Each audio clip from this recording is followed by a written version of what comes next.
Welcome to Creativity and the Paranormal, a brand new interview. I like to call it a show too. Today, first of all, I am S.K. Andrews, paranormal fiction author of the Kelly Society book series. It is paranormal adventures born from a Celtic love story centuries old. Anyway, that's my little intro. And we have a wonderful paranormal romance or fiction author. Which do you prefer? Fiction. Paranormal fiction author, just like me. And I would like to say, her name is Kitty Shields, but I would like to say, Hello, Kitty. Kitty. Sorry, Yeah, no, I love it. I had to do that. I just had to do that before we started. I'm like, oh, wait a minute. I should, instead of saying hello and welcome, Kitty, I had the Hello Kitty joke for me. Well, we have the OG Kitty Shields, my grandmother, right behind me. So this is what a who I was beautiful. named for, and yeah, Oh, the OG right there. wow. What year was that? I think that was 1937. Oh, wow. Yeah. Wonderful. I love it. Yeah, I have my mom and a bunch of people in the hallway. It's the hall of family history. Yeah. I do like to kick it off with sharing our spooky or paranormal mugs. So I'm sure you know what this is. A muck, a Yes, muck, a Hocus muck. Pocus. Love it. Right there. Hocus pocus. I don't know in the recorded version if I'm going to be pointing the wrong way. Sometimes it turns it around. Yes, here's mine. And what have you got? I don't have a spooky one. So I have this is actually my Oh, pop-ups, and he was a big supporter of public radio and classical music. yeah. So like this is his set of mugs, and it's what I use. Nice. So yeah. Oh, well, that's wonderful. And Yeah. before I give your bio and the blurb of your new book, please show us your earrings and tell us what they are. So I have these are, from Etsy, they're little tarot cards. I have the High Priestess over here, and I have the Two of Wands over here. So I just felt like it was Nice. appropriate. Very good cards and wonderful for creativity as well, Yes. if I might add. All right, so let me tell you about Kitty Shields. Kitty Shields lives outside Philadelphia, where she writes to overcome the fact that she was born a middle child with hobbit feet, freckles, and a tendency to daydream. Yep. In her spare time, she binds books, takes terrible photos, and tries to avoid the death traps her cat sets for her. I know about that. She earned an MFA in creative writing from Arcadia University in 2015 and has been published in several journals, including the After Happy Hour Review, Furious Gazelle, and Sicklet. You can find her at Kitty Shields on Instagram or at www.kittyshields.com. And it's spelled just like it sounds. Should be Yeah. easy. Should be easy for everyone. So anyway, welcome, Kitty Shields. Let me just tell the blurb here of your book that has it just come out. What's the publication date? May 16th. May 16th, 2023. Available on Amazon and everything else, I'm sure. It is called The Second Pillar in the Pillar of Heaven series, Book 2. Kate McGovern has survived her first job long enough to get fired from it. But she has not come out empty-handed. Now a pillar of heaven, Kate bears the weight of a quarter of the sky, and she is looking forward to her next chapter, whatever that is. But the world is still in danger. When another pillar of heaven is killed in a natural disaster, Kate must travel to Indonesia to locate the body and pass the pillar on before the skies teeter and fall. Soon enough, Kate and her team realize the natural disaster was, in fact, supernatural. As powerful enemies strive to destroy the world, Kate, with the help of some new friends, fights to restore the balance. Oh, and she needs to find a new job too. I love your humor. I love your humor. It's great. Let's kick it off with What is it about the paranormal realm that inspires you to write in that genre? I've always been sort of inspired by it, from the paranormal to the supernatural, sort of the whole gamut. And then part of that is being a child that they daydream too much. But Yeah. I just I think there just is more to the world than we necessarily see, and so it makes sense for me to like sort of tap into that and into our sort of collective stories. Whether that's like mythology or sort of like the themes that people have been talking about for thousands of years. Um, Yeah. so yeah, that's what inspires me. I concur. I agreed on my part. That's what draws me to it every day. Lest I say every second of every minute of every hour of every day. I'm not obsessed with the paranormal. Anyway, so I have to ask, do you have a favorite paranormal movie or TV show now or growing up? Sure. So I'm definitely a product of the Buffy generation. I Oh, was a huge Buffy fan. I also watched the X Files, when it was in its first run, which was oh, yes. so good and sort of so ahead of its time. More recently, I really liked Grimm. I really liked what they did there. The ending was long, but I know. for the most part, solid storytelling. So yeah, I think those are some Yeah. of my big ones. I loved Grimm so much, and a friend of mine, it's funny because she won't go and watch a scary movie. She gets really scared and all that stuff. So, but she loved Will and Grace, and she loved Sean Oh, Hayes. Now he was a producer of Grimm. I He's on didn't know that. Broadway. He's on Broadway right now too, doing Goodnight Oscar. Just got a Tony nomination, by the way. I'm going to try to see the show because I'm in New York. I digress. So anyway, she loved Sean Hayes. So because he was producing it, she started watching Grimm, and she loved it. I said, "Oh my God, you never even go to a scary movie." She goes, "Oh, but I love Grimm." So at the very end, the very final episode, we got on the phone after it ended and just like sort of talked each other down because we were so upset that that show was ending. I loved Grimm so much. And I was having challenging times at the time on a personal level, and Grimm just took me out of it. That's what we all try to do, give everyone a Yeah. story that kind of entertains, and you could forget about your troubles for 2 hours or whatever you read. So anyway, yeah, we had to support each other at the end of Grimm. Get through that that Yes, ending, right? that grief, you know. Yeah. But anyway, so this is my favorite question. I have to say, have you ever seen a ghost or experienced something strange? So I have never seen a ghost, but I have visited places where you just sort of feel that extra energy. Mm. Um, and so one of those places was in Salem, Massachusetts, which, Oh, mhm. even though it is definitely a tourist trap, it also definitely has that sort of vibration to it. And so we went there when I was, a kid, and one of the things that you could do was sort of try and take a picture of a ghost with, like this sort of special camera that they had, and Oh, uh, and I did. I found one of those like little glowy lights. So I don't know if that like counts because I didn't. You couldn't see it in the visual spectrum, but showed yeah. up on camera. Um, but in terms of the just places, I had the opportunity to visit Newgrange in Ireland, which is like this Oh, Neolithic tomb. It's 500 years older than the pyramids. Um, wow. and you like have to go through this super narrow tunnel to the center, and where the sun only reaches one day of the year on the winter solstice. And they Oh. turn out the lights as sort of part of the tour, and I'll tell you, you definitely feel something. It is it's not describable. It is just an experience. So I've had some, like I've been places where you can sort of there's just that energy, and it's even in Indonesia. There's some, I mean, the temples there are older than our country. You know what I mean?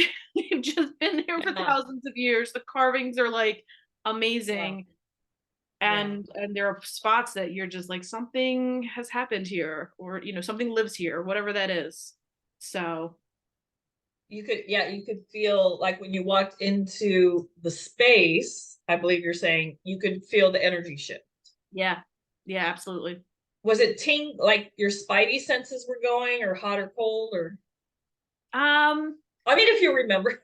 yeah, no, it's usually, like it's usually cooler. Like the temperature tends to be a little bit Oh yeah. cooler.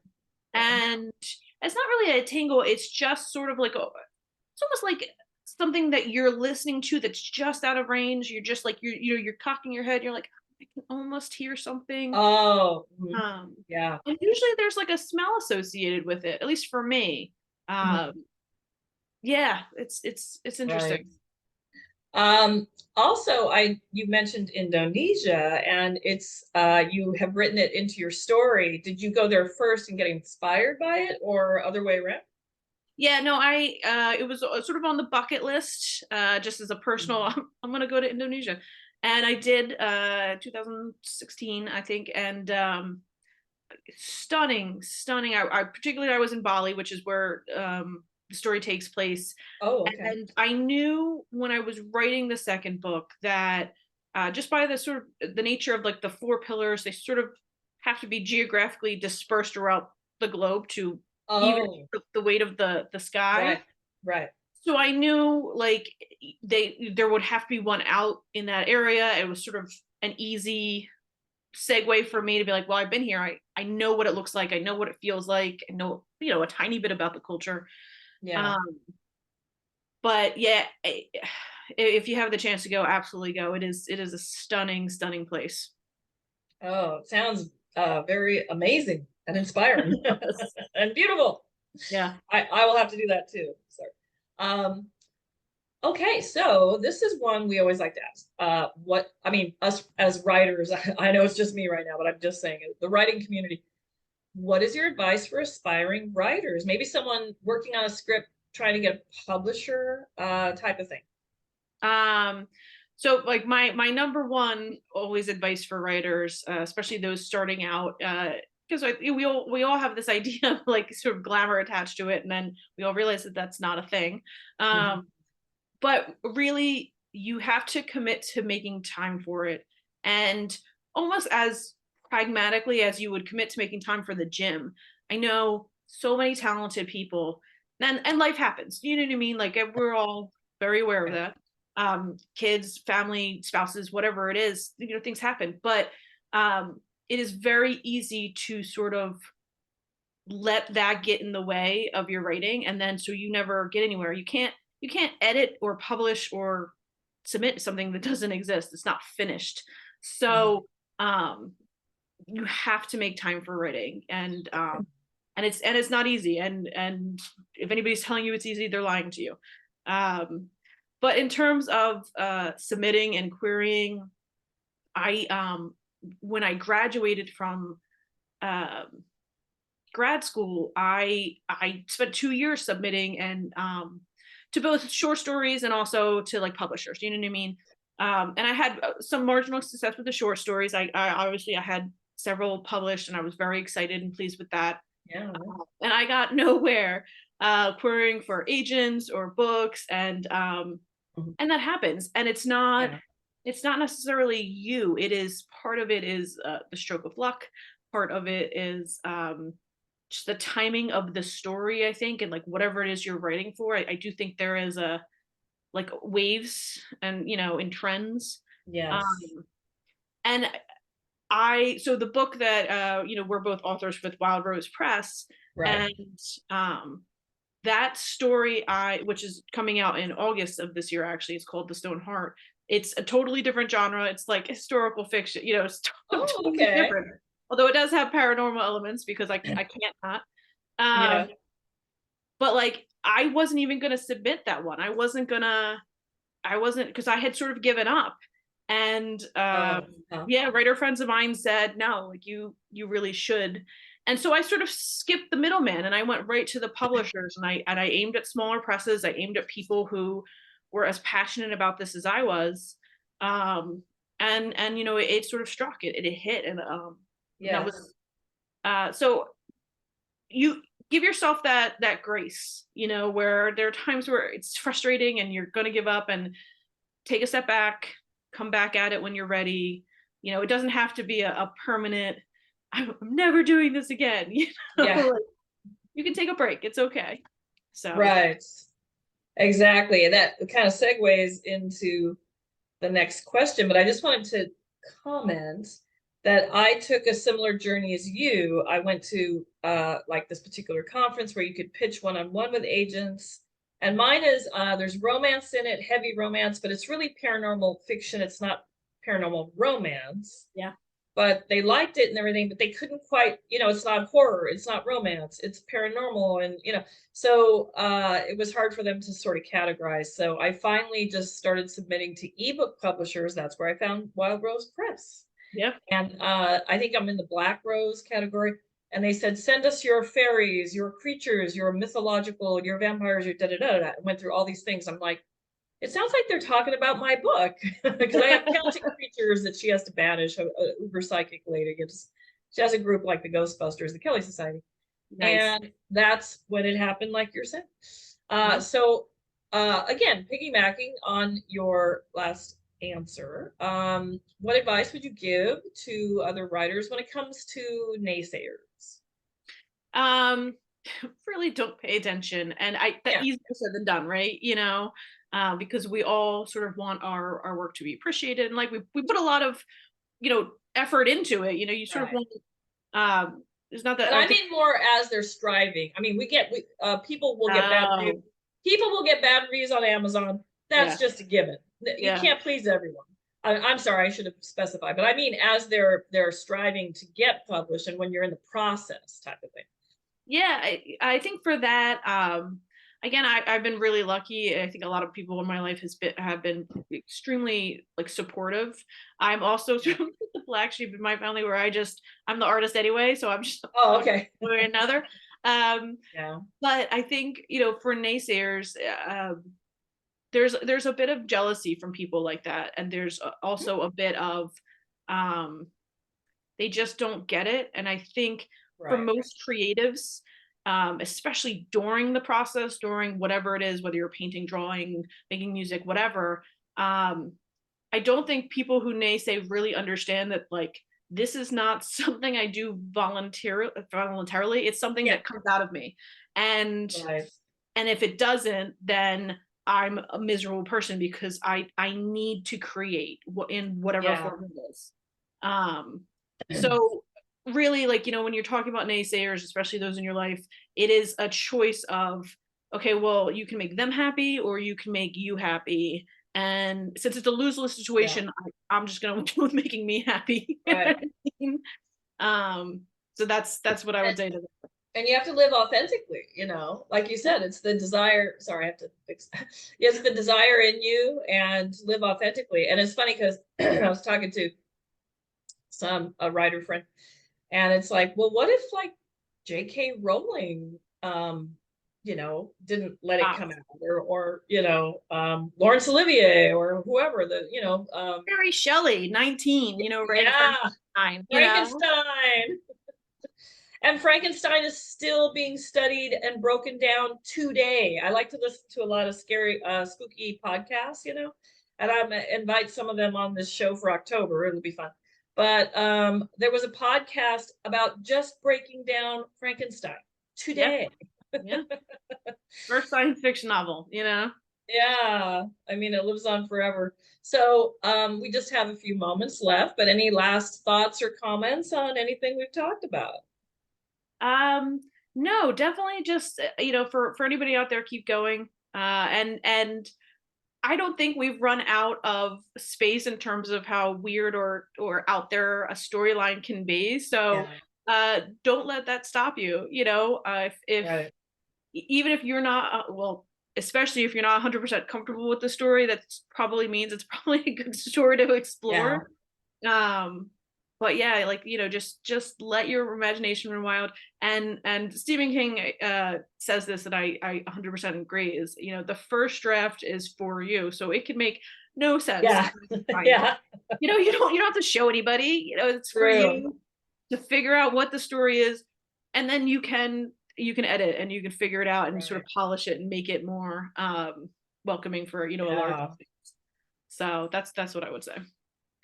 I love that. There's still space for new stories. I mean, it's ever ever expanding, endless. I mean, there's no end to the well of creativity. It's Yeah. just till the end of, well, there's no end of time, maybe, I don't know, but it will be going on forever. And so no, I love that quote. I'm going to put that in the show notes. And so thank you, Kitty Shields, for coming Thank you for on and having me. participating in this kind of creative, funny world that I like to be in and we all like to be in.